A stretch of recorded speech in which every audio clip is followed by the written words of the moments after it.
Hello folks and welcome back to Medieval Total War.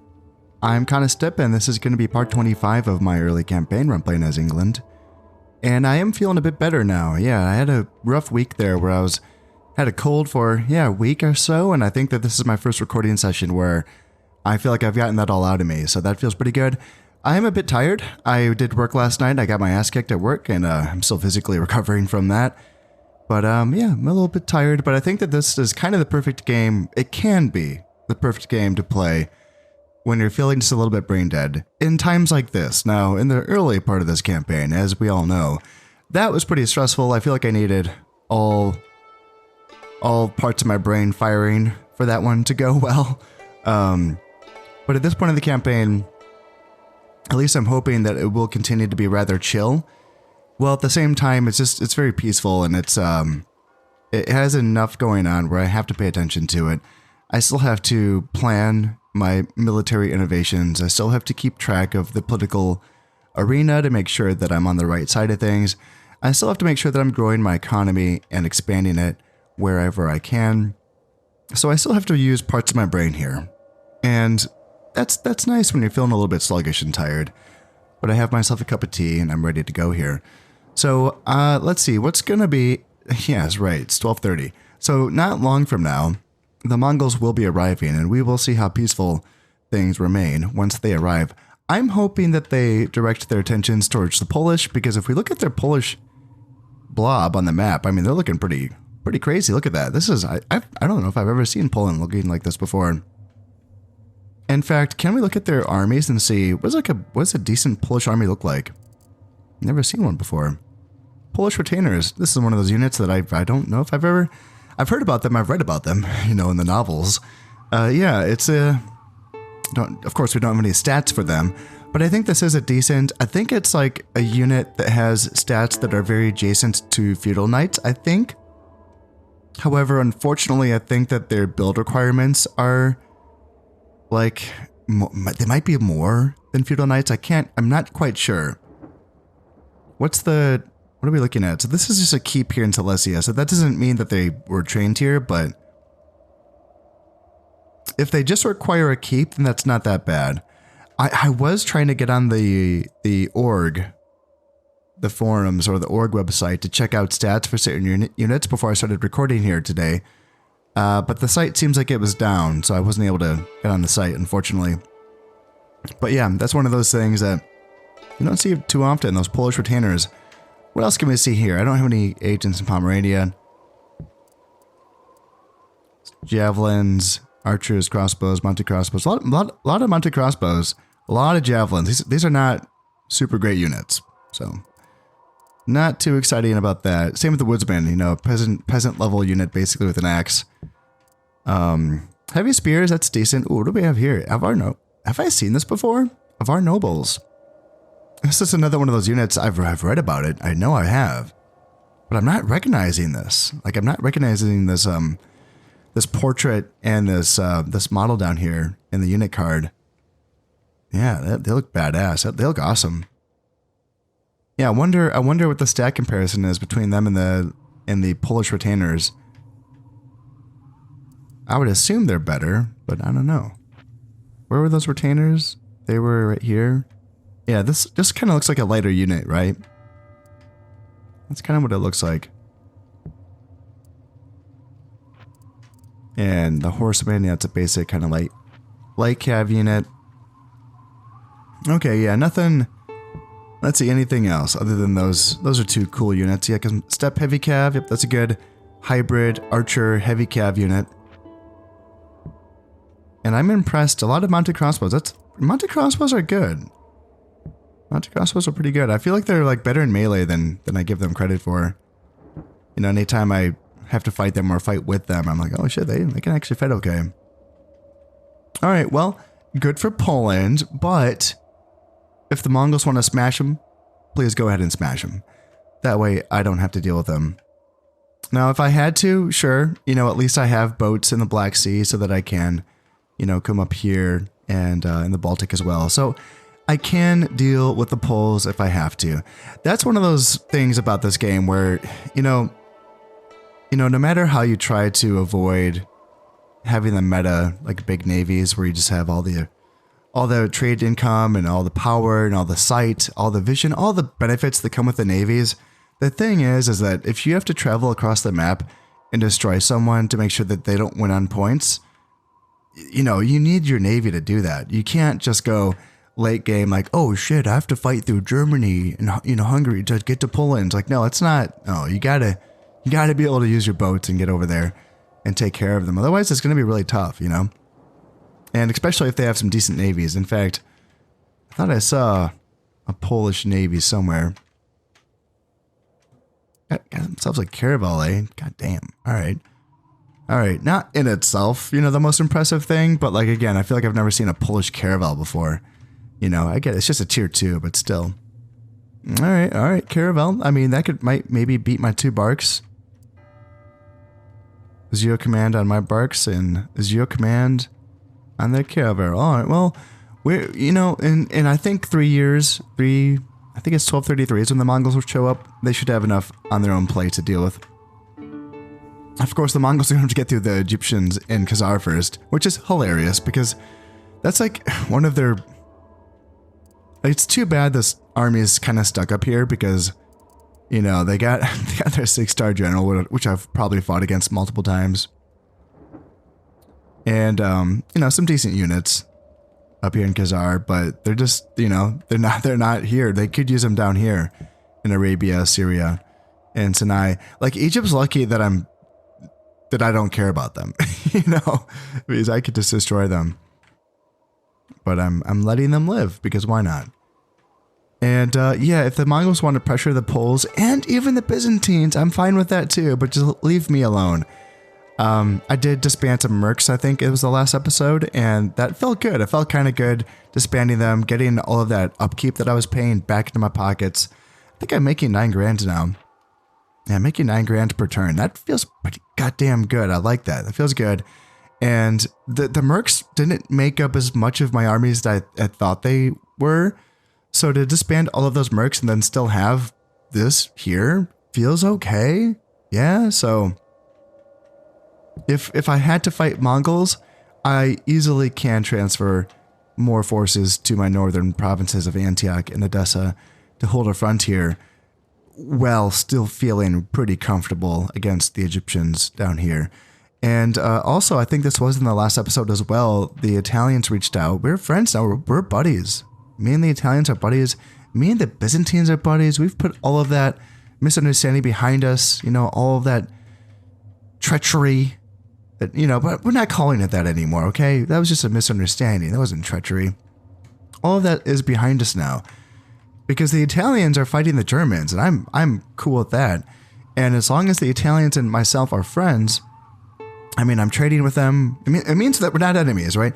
I don't need them to be friends with me, but the fact that, you know, we are friends, I'll take it. It's just a little bit more insurance for me to, you know, have their ports that I can trade with, which feels good. Especially when I get boats into the Adriatic. Oh, that's going to be money.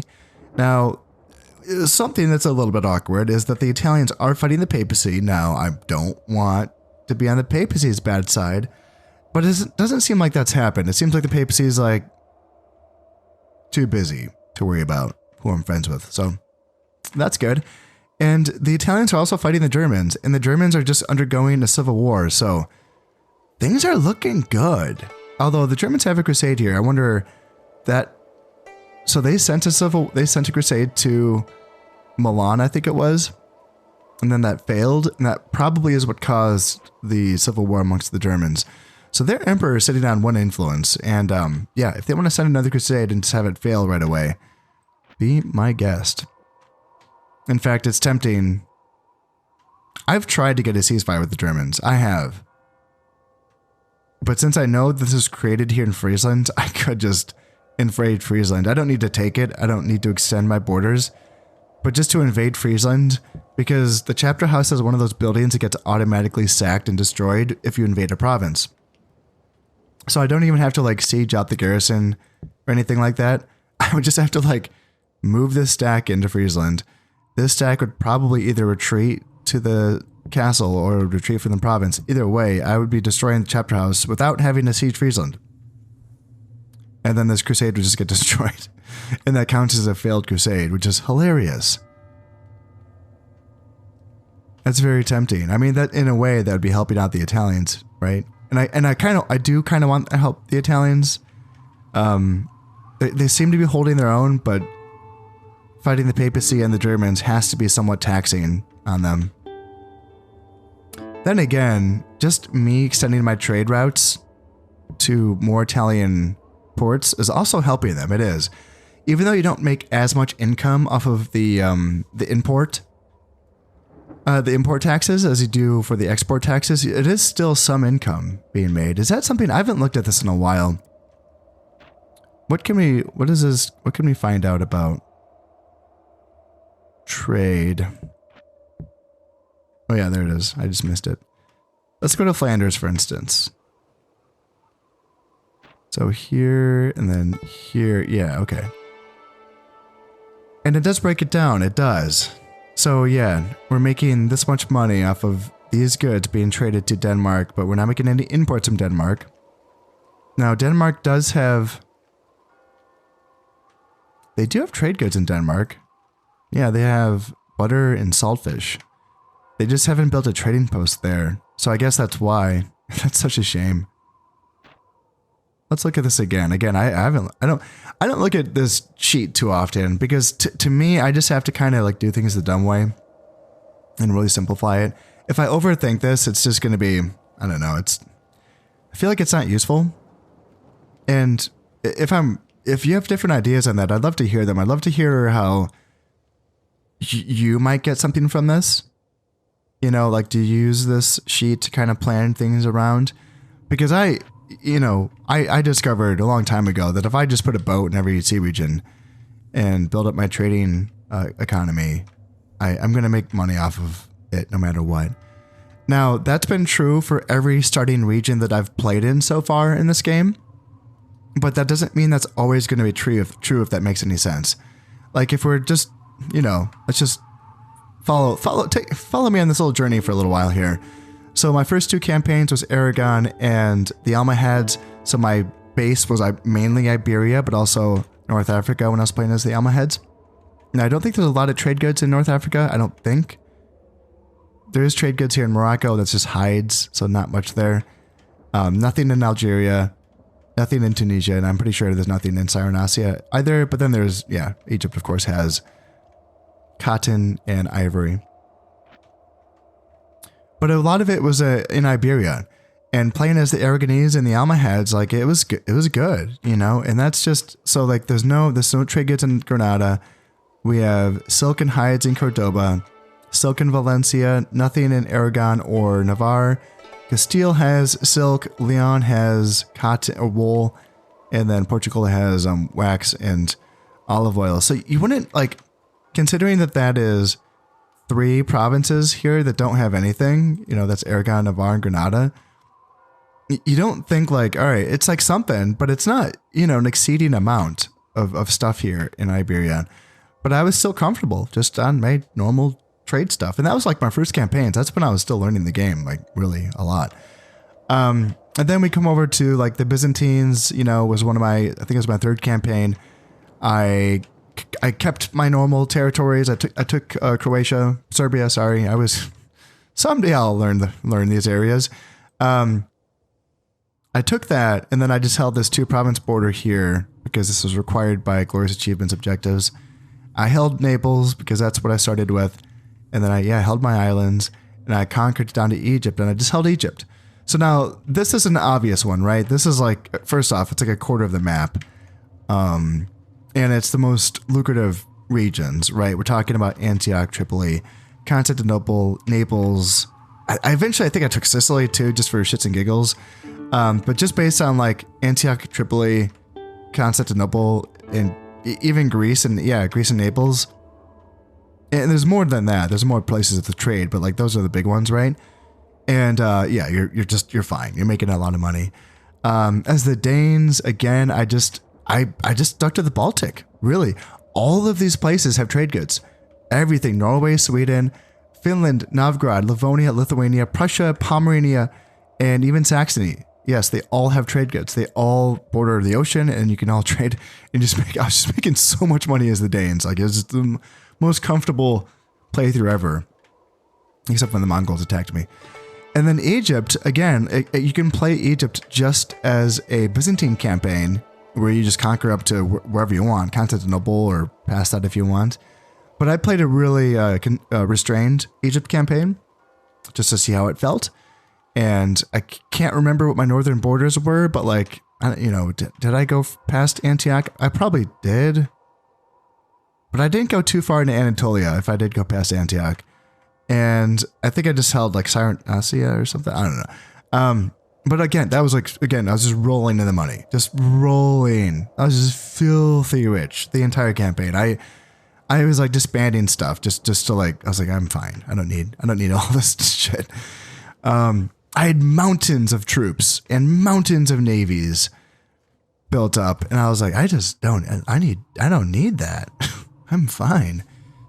So the point that I'm making though is that in each of the starting regions that I've started in, just relying on trade and building mass trade networks and just really thick fleets and armies, and you know, you can do that way in every campaign that I've played, but that doesn't mean I could have a start with a faction where I'm like, oh shit, I'm poor. And I haven't seen that yet. I haven't experienced that yet. I'm fine here as England. But would I be fine, for instance, if I hadn't taken the Holy Lands? You know, would I be fine on just the trade of these regions? I don't know. You know, like when I play France in my next campaign, will I be fine? Or Germany, or the Italians, or the Poles, or the Hungarians, you know, all these factions, all these areas of the map that I haven't really spent a lot of time in. And I don't know if that's going to really change the entire paradigm of my economical philosophy, where I don't have to overthink things. I just flood the market and just roll around in a big old pile of money. So back to what I was saying, where we have this interesting, you know, this could be useful to know these things in a more restrictive trade climate, where you might, you know, have to more really like, you know, really monitor your sources. Am I making 0 imports? I'm like looking at this and I'm like, so I'm not making any import money. Huh. I wonder what's going on there. Because I know you don't make money, like you're not going to make import money off of something that it's like a trade resource that you're already receiving from, how do I say this? Like Flanders will never receive import money from a place that has wool, silk, and grain. It also won't make any export money off of these 3 resources either to a place that has these things, right? So, you know, it is restrictive, but I'm a little perplexed that I'm making 0 import money. I kind of thought that I'd be making some import money. So that's interesting. As I was saying though, a long time ago, 5 minutes ago, I was saying that just by trading with Italian ports, I should be giving them a little nudge, a little boost, a little nudgeroo. And consequently, as I continue to move into these sea regions, the Ligurian Sea, the Tyrrhenian Sea, they probably have Sicilia by now, so this will help them out. This will really help them out, as they will be trading from Serbia, Croatia, and Venice. If they can hold on to it, you know, these papal troops need to back off. Get away from my Italian buddies. Leave them alone. Also, this is frustrating because it's like, come on, Italy. Like, we're friends now. We're cool. We're super cool. Like, you don't need 3 stacks here. I need like 2 stacks just to make sure. Like, I know the Aragonese, they don't have much, but we're still at war. And anytime I propose a ceasefire, they just spit in my face. So there's that. But the main thing is keeping the Spanish on side. Now, we're not at war, but, you know, I got to keep this here to keep them from viewing me as a target. So the Italians, though, we're buds. Like, guys, you just... See, this is what the AI will do, is they'll build up on borders that you're building up on. And it's like, come on, guy. Like, look, it ain't me. we're cool, man. Like, go. We're allies. Go. Send these. Leave one stack here to keep an eye on the Aragonese. Sure, but they're not bordering the Spanish. I am. I have to keep these guys here to keep the Spanish in check. So it'd be nice if there was a way to, like, you know, get the Italians to loosen up and go, like, send their guys out. And this will always happen. The AI always does this. And it can be frustrating because, like, yeah, it'd be nice if I played more minimally, and I would like to, because playing more minimally on your border regions does allow the AI to sort of, you know, be a little bit more loose with their forces, their distribution and all that. But I don't know if I'm there yet. I feel like I still have to keep the Spanish on side before I loosen up myself, I guess. In any case, we have a king who's 67. I've been saying that he's about to die, I think, for an entire episode now, so I'm going to just stop saying it. He's got to die soon, but, you know. His heir is ready and waiting. He's, 32, and he's been married for a while. His younger brother, Prince William, is also married, so we are set. The other heirs are all the brothers. Prince Stephen, Henry, Edward, and Richard are all the brothers of the king, so I don't have to worry about them. And we're just going to keep chilling out, yeah. So, like, let's just kind of go through this. Aquitaine, what do you need?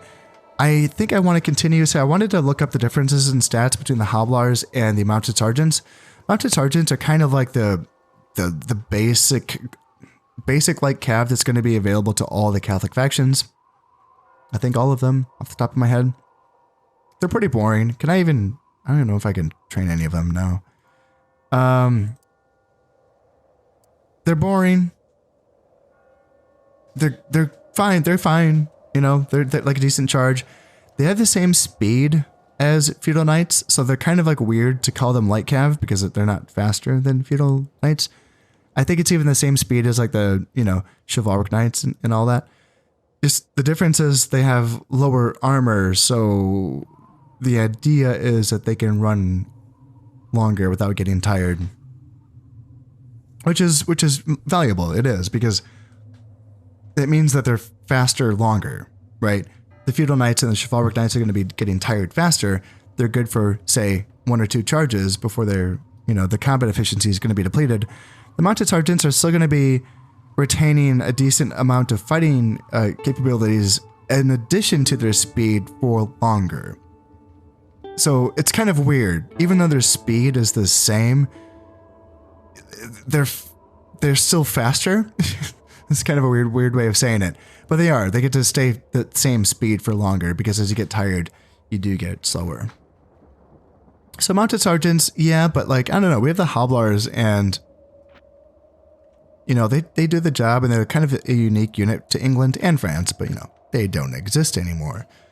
So I might just kind of stick with the Hoblars here in Aquitaine. Is it Hoblars or Hoblars? I feel like I've heard people say it Hoblars, but I don't know. Hoblars is just what came to my mind. Another reason why I wanted to check their stats before recording, it's too bad that website was down, but I wanted to see these are all things that you have to do outside of the game because there's no freaking stats in the game. But based on community research, and I can't remember if I've talked about this before in this campaign, but the way that armor works in desert fighting conditions is that you don't want past a certain amount of armor on a unit if they're going to be fighting in a desert. And that armor levels, according to the sources that I have, are a top of 4 armor level for infantry and then 5 for cav.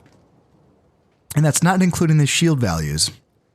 So that's why shield values are different. You might wonder, like, how cavalry shields and small shields count as +1 armor, and then the heavy shields are counted as +2 armor, and the Pavis, for the Pavis crossbows and Pavis arbalesters, are counted as +3.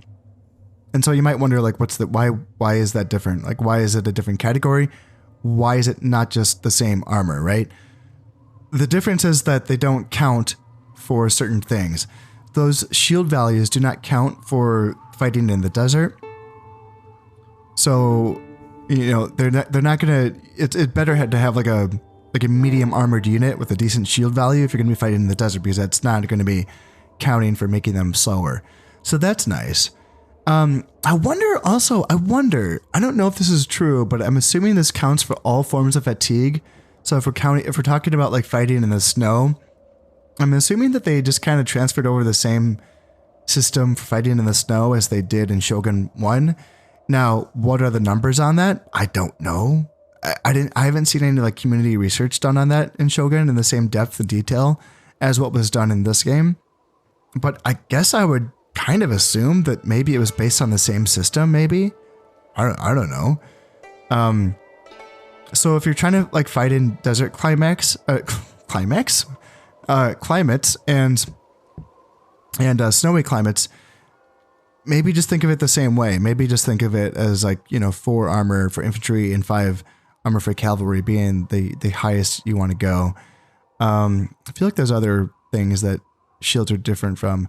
Oh yeah, like attacking a unit from the back. That's another way.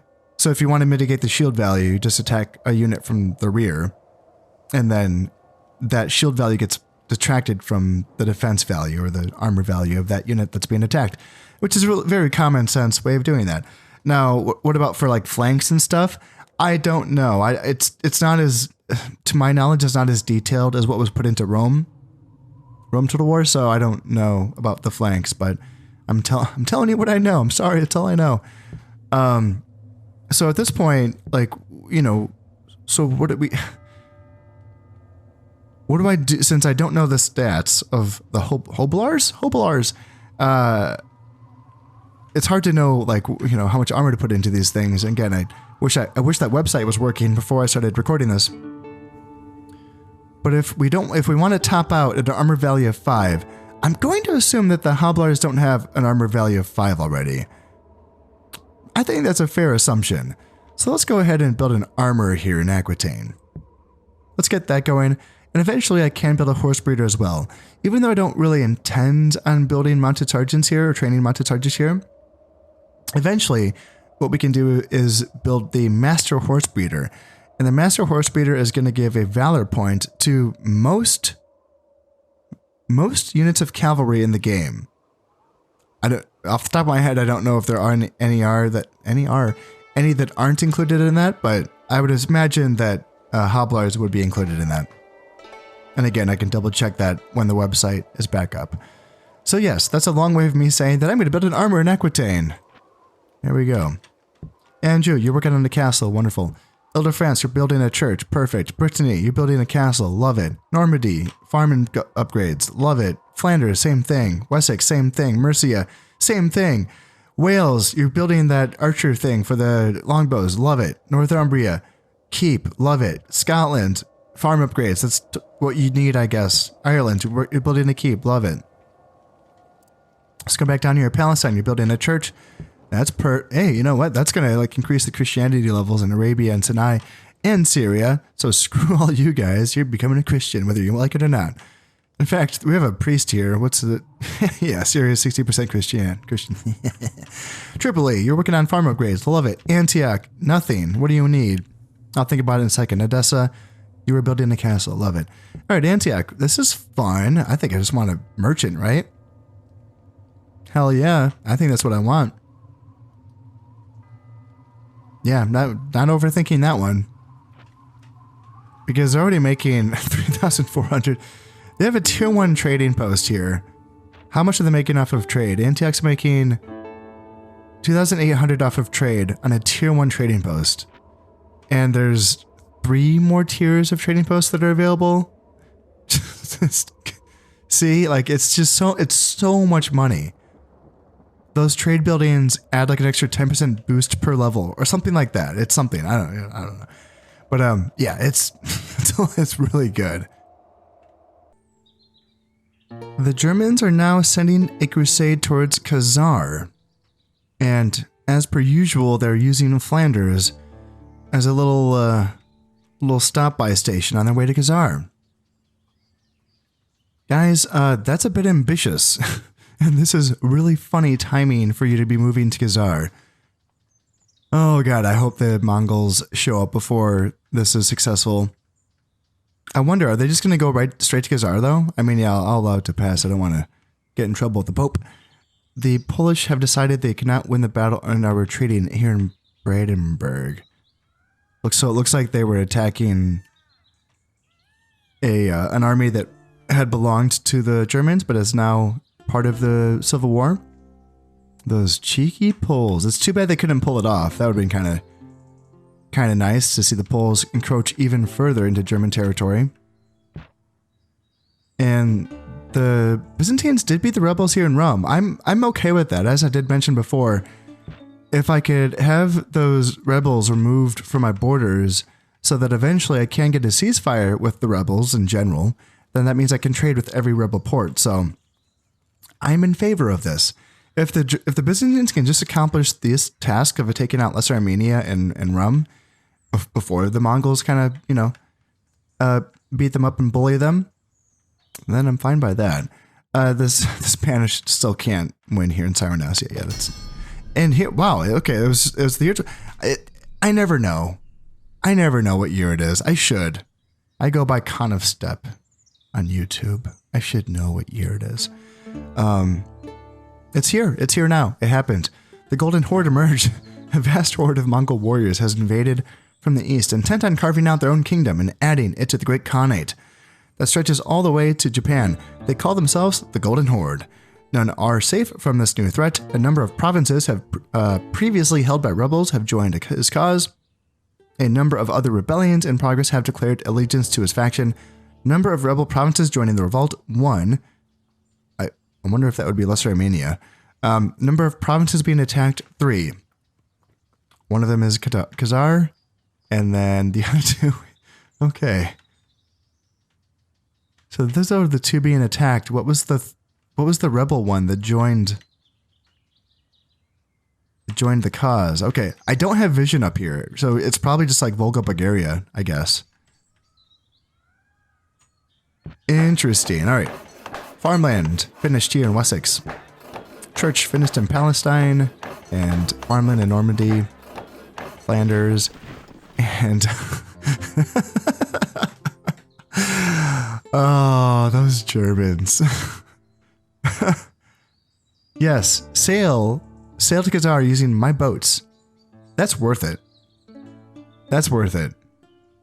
You know, it's annoying that they've just hoovered up the troops from my forces in Flanders, but to send a German crusade to Khazar using my fucking navy to this, it's like just dropping you guys off on the shore and be like, have fun. Oh, God, that's so funny. Oh, shit. Oh, hell yeah. Oh, hell yes. Yes. Oh, yes. I was worried that it was too late. I was worried. Yeah, awesome. The French are back. It's just here in Champagne. This is the only place where they are now. But yeah, that's exciting. Now, look, despite my enthusiasm, this could bite me in the ass. You know, gosh, man, my forces in Flanders really just got decimated. It looks like they got halved by the German crusade. That's what it looks like. That fucking sucks. Ugh. God damn. All right. Anyway, the French are back. That's cool. All right. What do we have here? Prince John, my heir, my next in line. Secret envy. He so passionately wants power and glory, he cannot stand to see others enjoying it. He secretly engages spies and assassins to plot against them. +1 dread, -2 loyalty. All right, well, that's actually okay, because loyalty is not going to matter once he is king, and dread does matter once he's king. Lord Fitzalan. So that's a governor of some place. +10 happiness, +2 loyalty, so that's good. King Edmund the third steward, +10%, +10 happiness, +10% agricultural production. Okay, well, for the 6 months that you have left to live, that's great. Lord Montfort, steward, that's a good one. Agricultural production, I will take it. And builder, +10 happiness, yeah, wonderful. Wonderful. Oh, we got so much stuff to look at now. Have fun, Germans. Yeah, they took my fucking billman. That sucks ass. Ugh. I literally just brought, I just brought these billmen from Mercia to Flanders, and they got just mulched Gotta bring them back now. All these units. Oh, God, it sucks so much. It's bad timing, too, because, like, you know, France is here. So, like, I need strong borders, you know? Yeah. Yeah, I'm gonna have to try to retrain these troops while also, you know, maintaining a decent amount of strength here in Flanders. I might have to pull some troops from Aquitaine, perhaps. You know, just to kind of make me look big and strong over there. I'll think of something. Let's look at all this. Let's look at what they have. All right. Yep. They see, since it's the high period, they just get high period troops. So like these reemergence armies can oftentimes just be stronger than what other places have. You know, like do the Germans have high period troops? Not really. Not what I'm seeing. You know, but the French, what do they have? Chivalric sergeants. Hell yeah. It's a good spearman army. Or what did I just say? It's a good spearman unit. Chivalric men-at-arms. Yeah, good swordsmen. So this is upgraded to the feudal men-at-arms. This is the upgraded to the feudal sergeants, right? Pavese crossbows. That's kind of makes sense. But, you know, I don't really have to explain this, maybe. Maybe I do. I don't know. I guess I can kind of go through these units because I'm going to explain them at some point for England. So I can talk about them. Pavese crossbows. Anyone can master a crossbow in a few weeks, but it is not a perfect weapon. It has a slow rate of fire, and during reloading, a crossbowman is vulnerable unless he has a pavese, a large shield to shelter behind. The Italians are famous for their crossbowmen. Okay. It makes you very slow, though. So yes, it does add that +3 armor that I did mention earlier in this episode. You know, I have to say, if you are attacking, I do not like to bring Pavese crossbows and arbalesters. I initially thought that they were just better, because why wouldn't you want it? But it makes the unit so slow. And in addition to that, it tires them out. Like by the time, if you are the attacker and you get halfway down the map, you know, your guys are going to be tired. And being tired does affect your men's morale. So it ain't good. If I were attacking, I would probably just bring the non-Pavese crossbows and arbalesters. I think was the way I would go these days. It can be nice to have a unit like a skirmish line that's just kind of thick and tanky. So there is some play in that. And I have played around with army comps and tactics that involve having these skirmishers, which are very alluring to enemy cav. Enemy cav loves to chase down crossbows and archers and stuff like that. But if you can have like kind of this chunky kind of unit that can hold up longer than you would think in combat, like long enough to just, you know, have spears that are right there, or you know, a counter to that cav unit that can kind of just take them out right away.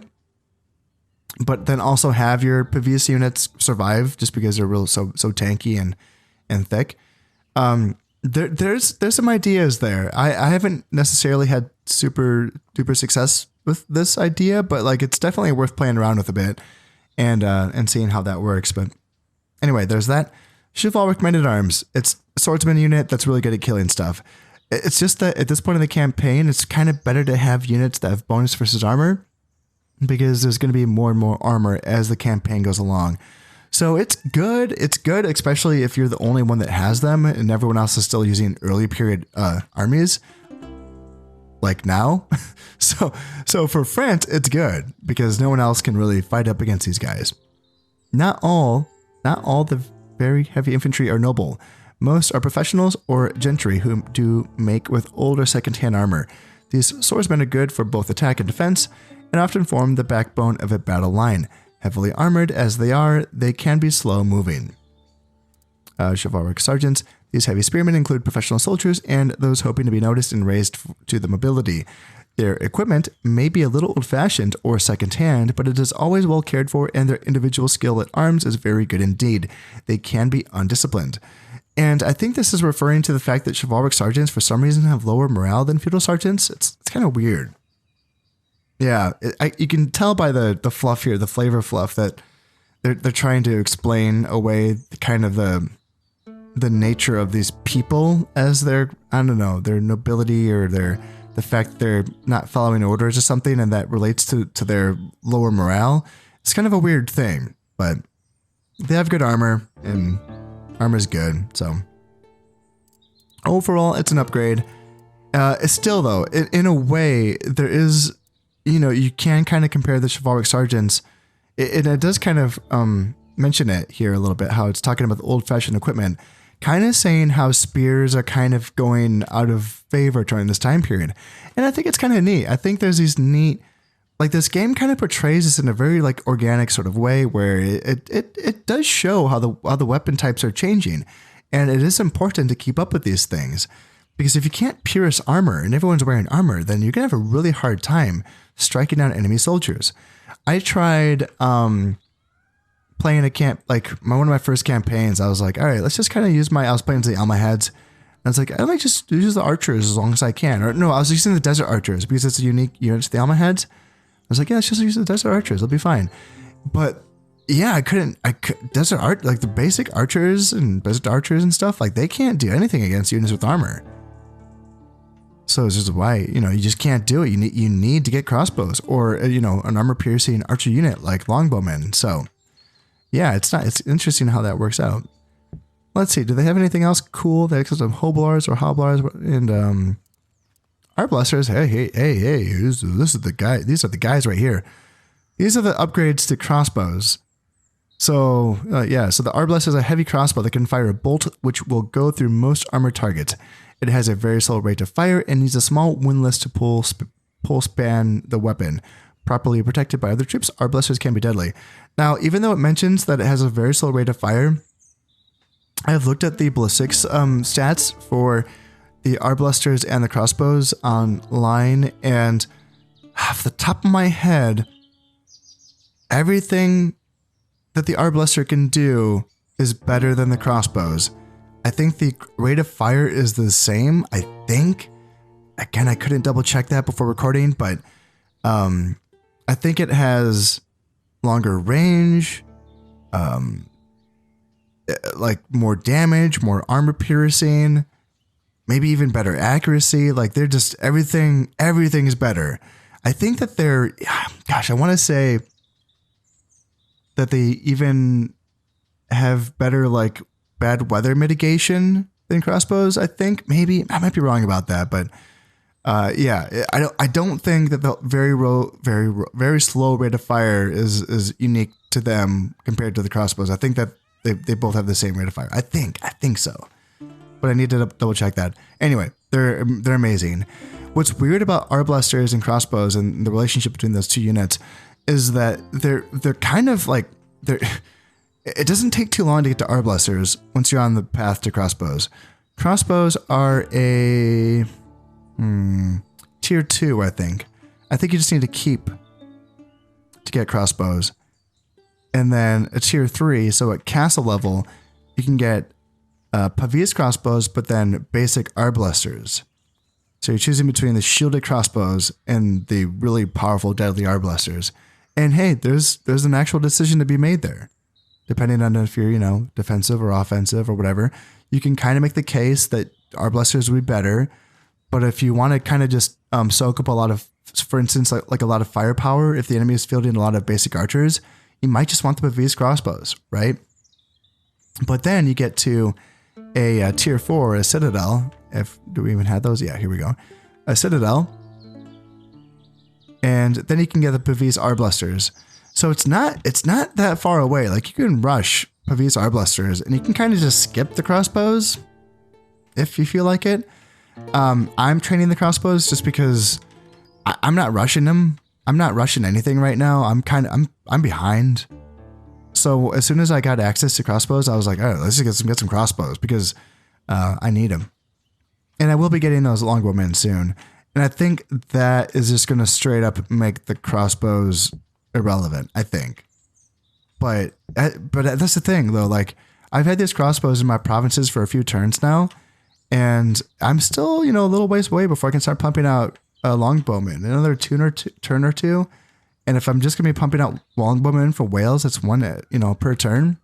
It'll be a while before I fully replace my crossbows with longbows. So In my case, getting crossbows, I think, was worth the effort, I think.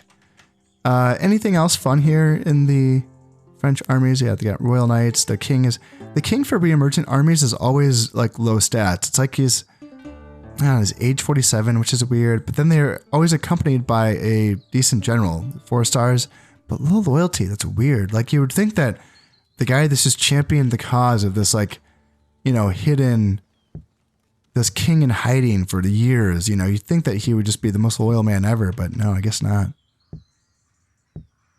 And no heavy cav here. Got some artillery though. Yeah, it'd be fun to see if they want to smash up the Germans. It would suck to see if they wanted to smash me up. That would suck. All right, let's go over here and check out the Mongols, because they went straight on in and they are attacking the Byzantines. Yeah, that's awesome. But they're very close to me. They're very close to me. Mongol heavy cav. All right, yeah, these guys are badass. Look at them. Mongol heavy cav. Mongol horse archers. This is a good hybrid unit. Good in melee, good shooting. The Mongol warriors, a good hybrid unit. The amount of times that I sent in a dedicated melee unit against this unit thinking, yeah, they should beat the archer. And then they just, you know, this unit just kicks their ass. Yeah, they're tough. They're tough.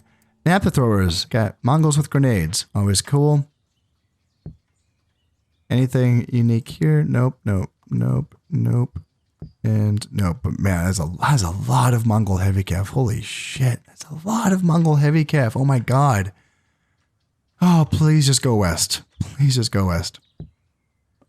It looks like here the Byzantines, I mean, the Byzantines are just going to retreat from Georgia. They're not going to stand and fight.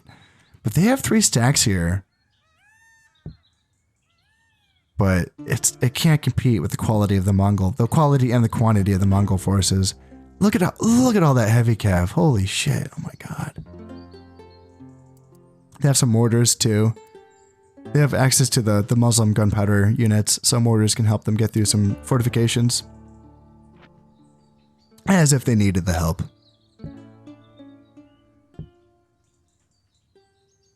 Yeah, and what do we have up here? Anything? I'm looking for any like step units. Here we got some step units. Step cav, good light cav unit. No step. Oh shit, they got an organ gun. Look at that. That's cool. Yeah, I'm not seeing any step heavy cav, but that's like one of those units that they can train, I think, in this steppe regions, that is. All right. Eastern world, you're put on notice because yeah, the Mongols have showed up and yikes. All right, I need a guy. Actually, okay, let's talk to them. Where is your, show me your leader? I have a bishop here. Come on. Come on. Is there a leader in here? Is there a Khan anywhere in here? Please let me talk to you. Oh, guy. God damn it. All right, all right, there you are. Now let's bring him back. No one's here that I can talk to. All right, what about here? Maybe they're not officially here yet. Maybe they haven't officially like shown up yet. And I can't interact with them. Maybe that's what's going on. I have now finished up my housekeeping for this turn, and I just wanted to come back to you guys just to end this turn so that we can watch this unfold together. And maybe we can see the outcome of this German crusade here. Ooh, actually, I almost just forgot to move my bishops. Move you here, and I'm going to get some eyes up here. And then I have another... thought I had another one. No, I was training some soldiers here. Okay, fine. All right, let's end this. And just, if we get to see that German crusade fail Khazar, we get to laugh together.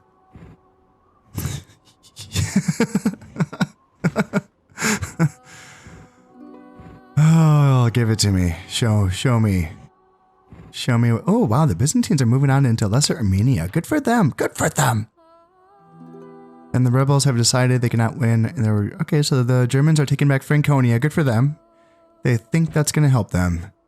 And yeah, the Byzantines are going to retreat from Georgia. That makes sense. But they're going to fight for lesser, is that Armenia? That's Armenia, yeah. They're going to fight for Armenia. No, they're not. They changed their mind. How long is that Spanish crusade going to last for? It's been out here forever. Yeah, the Italians have lost Milan to the Germans. Come on, guys. Get these armies out of here. I'm not going to fight you. Go fight them, damn it. And they did get the papacy to retreat from Venice. Good. Good for them. And the Aragonese are super happy. Good for them, too. The king of Poland has died from an illness, but no, not my king. Nope. My king is chilling. Like 69 years old. Boyars Guild. Hell yeah. There we go. There we go, Wales. And castle finished here in Odessa. Alright, bring it on, Mongols. I have a castle now. Bring it. Famine in Brittany. Income halved. That's unfortunate. I have to make sure that I check the public order there. And then, do we have any starred generals? No, and no. Okay. That's all I care about. Governors, kings, princes, starred generals. Alright, so, the Byzantines have a 6-star general stuck here in the castle. Lord Maniakes, you should have retreated. No. But this is good. Yeah, Byzantines, yes. Don't worry about the Mongols. Take out the rebels that are bordering me. Yes, love it. Do that. That's perfect. Yeah, these, I'm surprised. Like, these are like decent looking rebels here. You know, they got some chivalric sergeants and some Saracens and whatnot. And like this beat them? Really? It's interesting. Yeah, it's very interesting. And then here, yeah, here too. I mean, I guess it's a small force, but still. Hey, I will take it. I'm not going to complain. I will take it. And let's see, do we have any... Oh, where did the German crusade go? Oh, didn't just retreat, did it? Oh, fucking A. That's not fair. It's not fair they can retreat. So you're just gonna hang out my territory?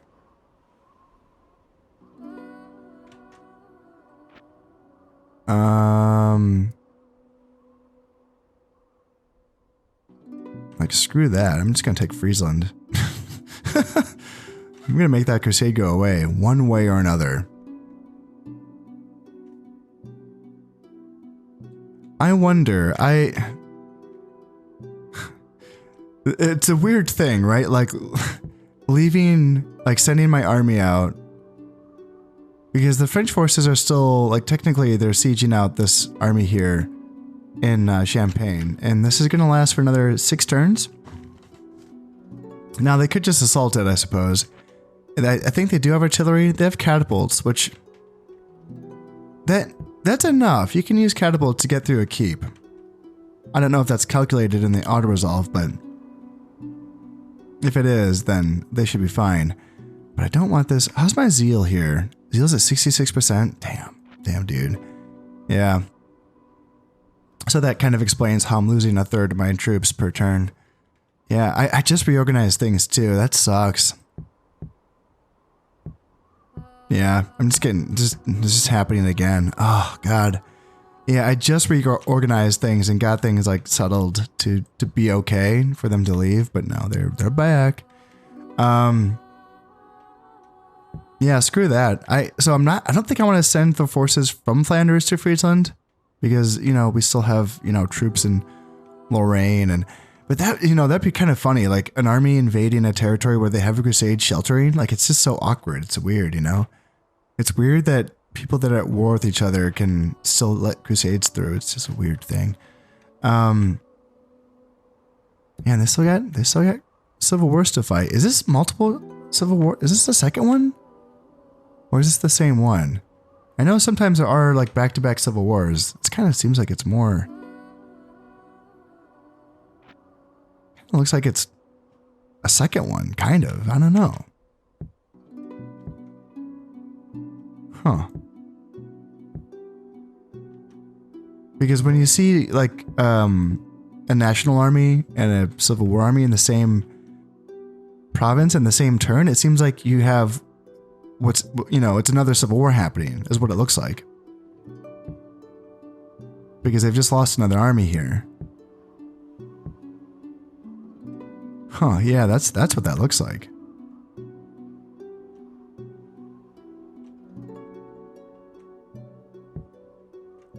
What about so Friesland at 190% loyalty. What about your loyalty?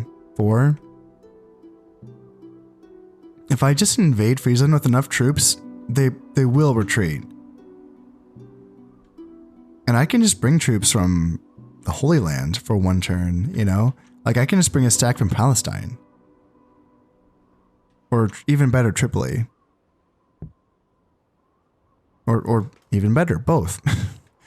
Palestine, it is bordering, 3 Egyptian provinces. So they could fight me, but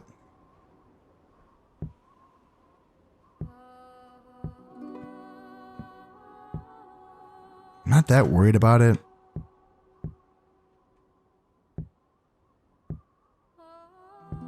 So let's just send my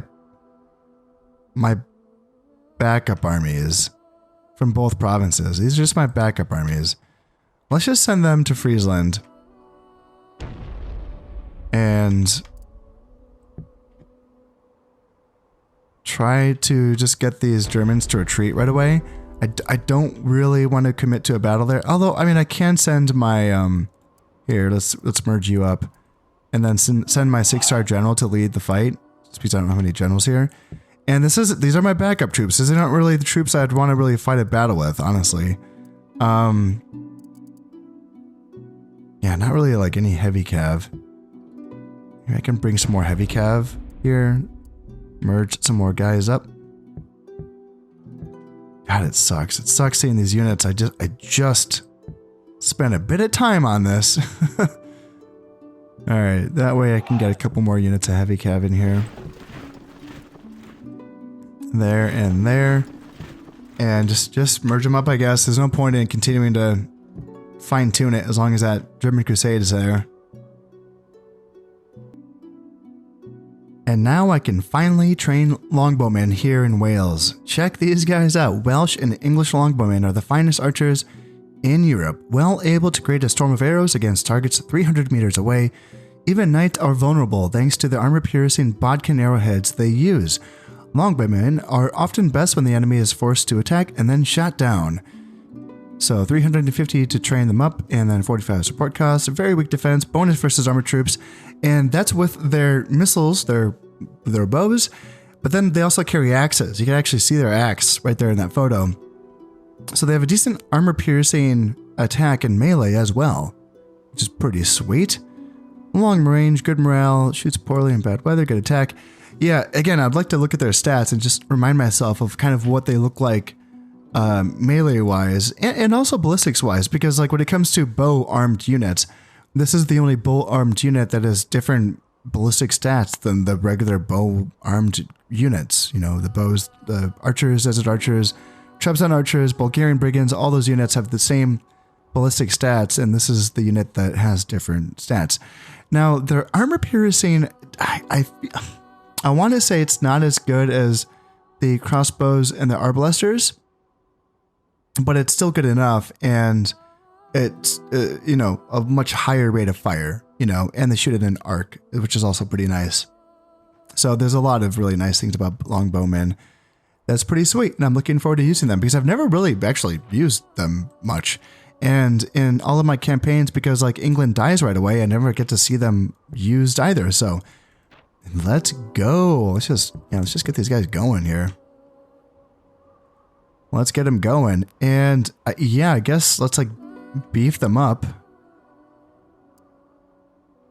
I could get a monastery to get some +1 morale for them, or an armor so that I could get some more armor for them. Let's just get the monastery for now. I think that +1 morale stacks with the church +1 morale. And if not, if it can't be stacked, then it can still be improved upon, because there is an upgrade to the monastery. It's the building type is oh, there it is, the reliquary, and that allows you to train the upgraded inquisitors, but it also allows you to get +2 morale for units that are trained there. So even if it doesn't stack with the morale of the of the church, it's still, you know, you still can improve upon it, which is nice. Now it's time to see what the Germans' response is going to be to my attack on Friesland. I wonder if they're going to try to defend it. Alright, yes, perfect. There's already war between the Poles and the Mongols. As you would expect, the German Crusade still going for Khazar. Oh, bless them. Yeah, the Poles are going to be retreating from Kiev. And the Germans are just going to retreat from Friesland, and that's it. That's all I needed. Doesn't say anything about buildings being destroyed. So I wonder what happened with that. The Germans are going to retreat from Burgundy, from the Italians. Oh shit. Wow. Okay. And they are going to be losing Swabia to the rebels as well. Let's see, the rebels are retreating from the Poles. So the Poles are taking Austria. Okay, alright, alright. And the Byzantines are just being pushed back. Okay. Oh, okay. So the Mongols are taking Rum from the Byzantines, but there's still rebels here in this fortification. So, hey, as long as someone takes care of them for me, I don't care who it is. Just someone get the job done for me, please. And just, Jesus, just like that, the Mongols are here in Syria, already on my border. Okay. I need to bring those stacks back pronto. The stacks that is removed from Palestine and Tripoli, yeah, they need to come home. How is this? All right, Spanish Crusade, still failing. Italian Doge has died from an illness. And same with the Egyptian Sultan, he's died from an illness, but he has no heirs. That's it for Egypt. Okay, wow. And the Italians have been excommunicated again. I don't know how they haven't been this entire time, but there you go. Keep has been finished here in Northumbria. Now I can build the upgraded merchant building, make more money off the trade goods there. Church is finished in Ile-de-France. So I have another place where I can train priests, and also I'm getting +1 morale from the crossbows that are being trained there as well. Famine in Brittany again? Twice? Wow. Wow, you don't see that. That's really bizarre. Famine in the same province 2 times in a row. Okay, alright. Sucks for them. Alright, you are not a starred general, and then I don't think you are either, and then you are not either. Alright, does not matter. Alright, so Friesland, did I already destroy your... So it didn't get automatically destroyed, no shit. Okay. Well, where's their crusade? What happened?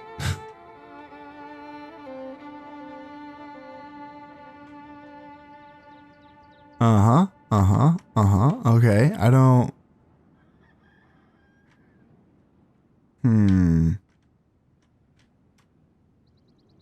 I know... Okay, so looking on the mini-map here, the Germans have been reduced. Like, look... So I think that crusade failed. I thought I saw it go... Because it doesn't have anywhere to retreat to, essentially. I think is what that... Like, it can't just retreat to Flanders? You would think it could, but, you know, clearly I don't know anything about how crusades work. So where are you at? You have 0 influence, so... So what is happening? Is this an Italian crusade as well? Is there multiple or not crusade, but a civil war? You have 4 influence. You're 56. The last... Oh, shoot. I thought I saw that the last Italian Doge just died from an illness. And the new one is 56? There's no... There's no sons? Uh-oh. Are the Italians about to die? There's a 35-year-old here, Prince Jacopo. Alright, they should be good. Yeah, that's all I'm seeing, but that's all you need. All you need is 1. I wonder, so... Who are you guys? Are these just... Did the Italians just leave this open? And then, like, rebels moved in, like rebels moved in from a different province? Is that what just happened here? It's a little confusing. Yeah, and the Italians took Burgundy. Wow. Man, what a campaign. What an interesting campaign. So the Germans are down to, like, what do they actually have? They have Switzerland. They have Lorraine. Friesland. I was gonna give it back. I don't really want it.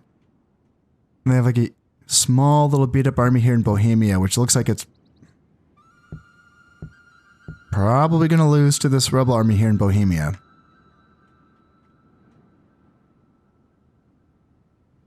And a zero influence emperor.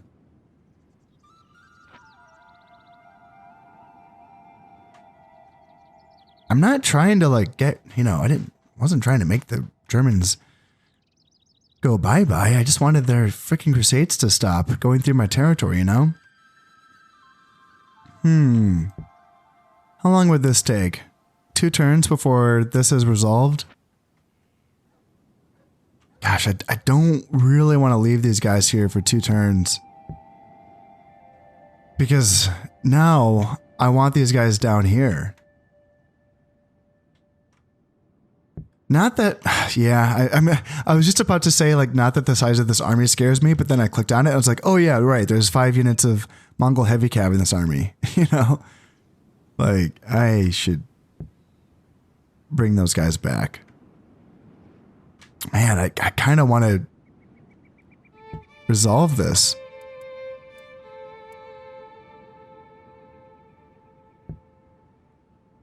Because what's to stop the Germans just from building another crusade marker and then launching it through my territory?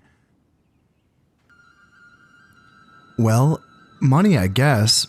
Maybe money is enough to stop the Germans from launching a crusade against us. Because what does it cost? 1,000 florins to train or build a crusade marker? Yeah, it costs 1,000 florins. And then also there's going to be that papal compensation. They have to pay the Pope for permission to launch a crusade. So maybe we don't have to worry about any more crusades moving through our territories. Yeah, maybe. I don't know. All right, let's just. And yeah, so I guess the lesson that I should learn from this is that. So you only destroy like a chapter house. And it's funny. I knew this. I knew this, but like I kind of thought that chapter houses were different because I thought that I'd done this before. But yeah, when you're a different religion invading a territory, that's when you automatically destroy that faction's religious buildings, chapter houses, churches, mosques, reliquaries, monasteries, all that stuff gets destroyed automatically when it's a different religion invading. But when it's the same religion, yeah, like the Catholic English would not destroy the Catholic Germans chapter house. That would be sacrilegious, right? So that makes sense. I kind of get that mixed up. I suppose when I was doing that all the time, it was back in my Byzantine campaign when they kept launching crusades against me, and I think by they, that was the French. And so I just kept launching these punitive expeditions to just kind of sack and raise their territory. And all I needed to do was invade a province with enough force, and they would just retreat, and I would just automatically destroy the chapter house without having to fight for it. So that's where the confusion comes from. So yeah, I would actually have to seize out Friesland to actually destroy that chapter house. So yeah. No, I need these stacks back here. Probably is more vital. Oh, right. And I should probably ask for that ceasefire. Or not ceasefire, but that alliance with the Mongols. Yeah, right. Kind of forgot about that. That's important. That's pretty important. If we don't have to fight, that'd be really nice. Let's be nice, Mongols. Be nice. Everything in this campaign is happening so fast, I tell you, at least in this episode. My goodness. So what is happening here necessarily? The rebels are retreating in Bohemia. I'm pretty sure that the Poles had already owned it. I don't know. And the rebels are retreating from the Danes just attack? Holy shit. Wow. First off, that's a lot of rebels, so that's surprising that they would retreat from this amount of Danes. Unless those are just all royal knights, which it might be. But then the Germans are also going to try to fight for it as well? Huh. And then, yeah, Friesland, I didn't lose Friesland. I just gave it up, okay? It's a different thing, all right? Swabia, the rebels are going to retreat in Swabia. Interesting. So, yep. Okay. Catholic bandits here in Lithuania. All right. That's, I don't think that's me. I don't think I did that. Yeah, I don't have any priests here. Well, no, it wouldn't be like a religious issue anyway. It's just a normal public order issue because Lithuania is one of those provinces, I believe, that has just like a ingrained public order problem stuff. So yeah, the Poles are having some issues. Good. Take that, Poles. Yeah. And is the Horde has the mightiest armies? Yeah, I get it. And the King of the Danes has died from an illness as well. And one of my generals has died of old age. Inquisition has ended here in Aragon. Armor finished here in Aquitaine. Farmland finished here in Mercia. Merchants finished in Antioch. I want to check out the money there. So what was it last time? We were making like what, 2,500 off of trade, something like that. 25, 28, something like that. Stephen Roos. Lord Howard. All right, so +1 acumen for governor. Good, love it. All right, so what's your deal, Antioch? You're making 5 grand. All right, tell me more. Talk dirty to me, Antioch. What are you making off of trade? It's 4,400. Huh. So yeah, what? I'm making like an extra like 1,600 or something off of just like it's just another building being built. Like that's insane. That's so much money. Like yeah, I have increased my trade routes in that time period as well. So it's not just coming from that building. It's also a couple more ports that I'm trading with, but like just a couple, like not. Yeah, okay, yeah, I've expanded out a bit, I guess, in the last 4 turns, but... Wow, so the Sicilians have Naples, wow. Huh. That's interesting. Good for them. Good for you. Usually they're just stuck on, like, usually they just end up stuck on Malta the entire time. So they have lost Sicily to the Italians, that's bad. And they don't have much, so that's bad. I don't have any eyes on Malta, so I'll have to fix that when I can. Yeah, so the Italians are gonna lose Milan to the rebels unless they do something about that. So that's, yeah, interesting, really interesting. The Germans are fighting back, they're trying, and the Danes did something. God, I'm so proud of you guys. And look at this army that they like look, it's not super great, but it's a lot of numbers, you know?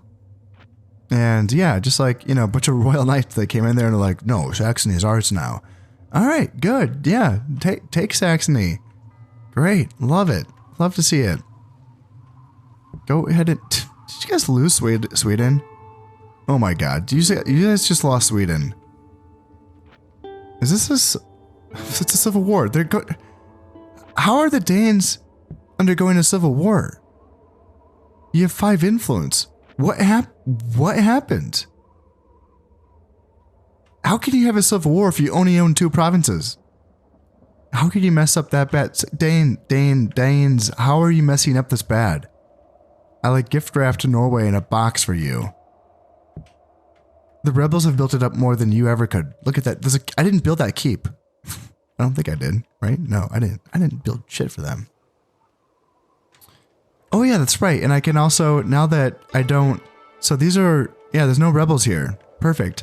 So I shouldn't, oh fuck, I'm bordering rebels down here now. God damn it. So much for getting that ceasefire with the rebels. And the amount of Mongols that border, goddamn, Syria borders all of my provinces. That's very stressful. They could go anywhere. They could do anything. They could just have their way with me. Like, I get it, these aren't full stacks, but, how many heavy cav units are in here? Like, each, let's see, like, 1, 2, 3, 4, 5. They all have at least 4 units of heavy cav. So 21, 20, I think it does like 22 units, 21, 22 units of heavy cav. That's insane. That's so much heavy cav. And they can do whatever they want. Now, they should just like attack Arabia or something because it's easier. Like there's less here than in my provinces. But my provinces are definitely more, worth the effort. they're richer. So, yeah. Okay. I did send my guy to try to talk to them. Like, what's the deal, dude? What's taking you so long? I don't have any priests here in Kiev. God damn, dude. Come on, man. Come on, John Mowbray. God, you gotta talk to that guy. You gotta do it. And I finally have eyes on this crusade down here, being led by the Spanish. It has 28 men left in this crusade. And it's just so pathetic. How much longer will it last? It's the little crusade that couldn't. And what's going to happen to the Spanish? Like, alright, he has plenty of influence, so he's going to be okay when that crusade fails. But then, yeah, but like, you know what? You guys could just take Cyrenacia without a crusade, would be my guess. I feel like the Spanish are the only ones that aren't, like, they're like strong, but like they're the only ones that aren't really doing much else, you know? But everything else in this campaign is just gone ape shit. Look at this. The Poles are all the way, Poles have Muscovy. The Novgorods aren't doing anything as per usual. And, but yeah, the Mongols are pushing in. They have Kiev. You know, the Mongols have more forces that could be poured in for sure, but I'm kind of worried that there's this much down here. You know, like this could all be up here instead. You know what I'm saying? You catching my drift? In any case, this episode is just what the doctor ordered for me. It was fun, it was peaceful, it was exciting. A lot of stuff happened, but I didn't have to use too much brain power. So yeah, perfect. Perfect indeed, but that's going to be it for this one. Before I go, I just wanted to mention that I have set up channel memberships. So if you all want to support the channel, it's just $1 a month, so I'd appreciate it. And to those of you who already have signed up, I love you guys. Thank you so much. Let's see, anything else that I want to say? Oh yeah, if other ways that you can support the channel, subscribe, like, share, all that good stuff. Until next time, this has been Concept playing Medieval Total War. Thank you very much, and goodbye.